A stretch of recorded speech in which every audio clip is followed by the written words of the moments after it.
Bonsoir et bienvenue dans Une minute un livre. Je vous parle ce soir de cet essai pour une théorie générale de l'exploitation des différentes formes d'extorsion de travail aujourd'hui, donc de Christine Delphi aux éditions Sileps 2015. Un essai qui a déjà 10 ans et je pense sincèrement que si je n'avais pas précisé la date, il aurait été peut-être difficile bien de le dater. En effet, la situation est toujours très actuelle. Lorsque l'on évoque la question de l'économie domestique, le travail domestique ou plutôt le non-travail domestique, le sujet reste toujours très actuel entre non-reconnaissance, invisibilisation, hiérarchisation du travail et maintien d'un système inégalitaire, on y est. Christine Delphi explique que, je cite, le mode de production capitaliste, dans la mesure où il sert le mode de production patriarcal, n'est pas purement capitaliste, mais également en partie patriarcal. Alors je crois que cette citation est un résumé finalement percutant de la situation asymétrique concernant le travail ménager, mais pas seulement.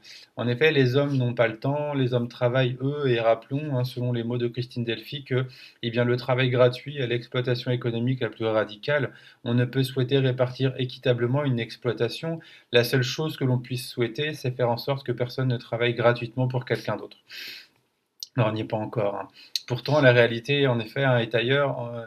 La négociation ne marche pas.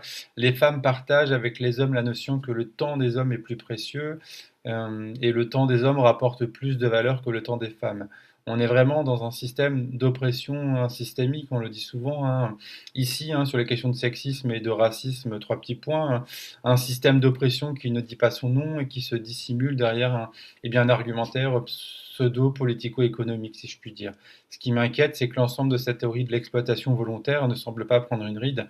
Alors oui, aujourd'hui, on pense mieux la situation globale, on prévient mieux le sexisme, le racisme et d'autres discriminations dans toutes leurs formes, mais factuellement, l'idéation semble la même. Le concept de valeur de la force de travail, au lieu de simplifier la réflexion sur l'extorsion d'une valeur incrémentale, ce qu'on appelle la plus-value, par les capitalistes, la complique. Il est interdit de prendre en compte l'histoire, explique Christine Delphi. L'essai s'inscrit aussi dans un dialogue critique avec le marxisme. En effet, Christine Delphi montre que cette analyse marxiste classique, centrée sur le salariat et la plus-value, sur laquelle elle insiste longuement dans l'ouvrage, a largement invisibilisé l'exploitation du travail domestique gratuit.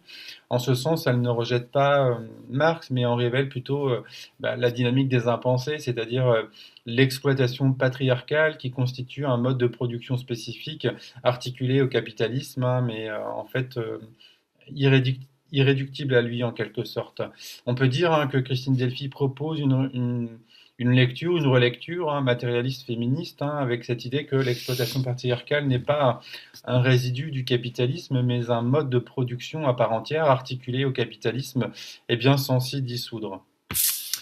Voilà, en tout cas, un essai assez court, mais assez percutant, très très précis, et qui pointe en tout cas aujourd'hui à un ensemble, en tout cas finalement de réalités sur lesquelles j'ai un peu l'impression qu'on avance peu, mais voilà, peut-être que je me trompe.